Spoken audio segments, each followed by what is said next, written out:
আসসালামু আলাইকুম আমার কলিজার আপুরা ভাইয়েরা সবাই কেমন আছো? আজকে আমি রান্না করব গরুর মাংসের ভাজা পুলি। দিয়ে দিচ্ছি তেল। গরুর মাংসটা রান্না করাই ছিল, এক টুকরা মাংস দিয়ে আজকে তোমাদের গরুর মাংসের ভাজা পুলি দেখাবো। দিয়ে দিচ্ছি গরুর মাংসটা,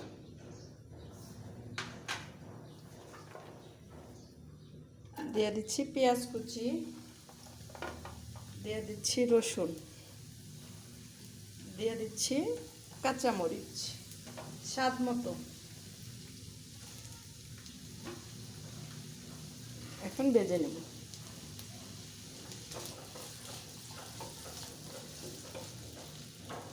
মিডিয়াম আছে ভেজে নেব।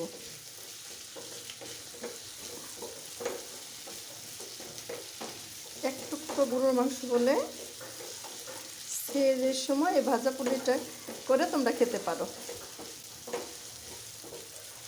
আমি এটাকে ভালোভাবে ভেজে নেব। একবারে অতিরিক্ত ভাজা যাবে না, এটা সিদ্ধ হওয়া পর্যন্ত ভেজে নেবে তোমরা। আমি আর 1 মিনিটের মতো ভাজবো, তারপরে চুলা থেকে নামিয়ে নেব। নামিয়ে ব্লেন্ডার করে নেব। হাতের কাছে ব্লেন্ডার না থাকে তাহলে শিলপাটা বেটে নিতে পারো। আজকে আমি শিলপাটা বেটে নেব। বাস হয়ে গেছে, এখন আমি চুলা থেকে নামিয়ে নেব। বাস মাংসটা ব্লেন্ডার করা হয়ে গেছে। এখন একই প্যানে দিয়ে দিব তেল। সামান্য তেল লাগবে।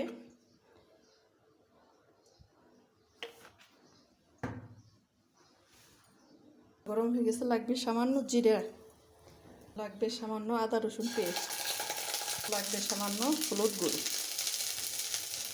দিয়ে দেবো সে মাংসটা। এই ভাজা পুরিটা তোমরা অবশ্য অল্প আছে, চুলাটা অল্প আছে রেখে ভেজে নেবে, নয়তো পড়ে যাবে।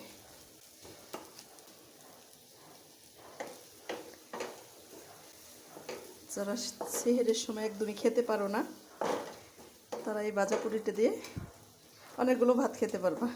আর যারা খেতে পারো তাদের তো কোনো কথাই নেই। বাজ হয়ে গেল মাংসের ভাজা পুলি। এখন এটাকে এইভাবে উল্টিয়ে নিব।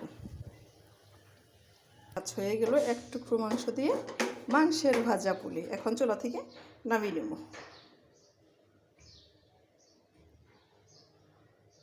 এক টুকরা মাংস দিয়ে ভাজা পুলি হয়ে গেল।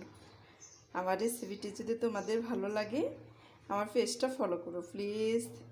আমার ইউটিউব চ্যানেলটাকে সাবস্ক্রাইব করে দিও। সবাই ভালো থেকো, সুস্থ থেকো। আল্লাহ হাফেজ।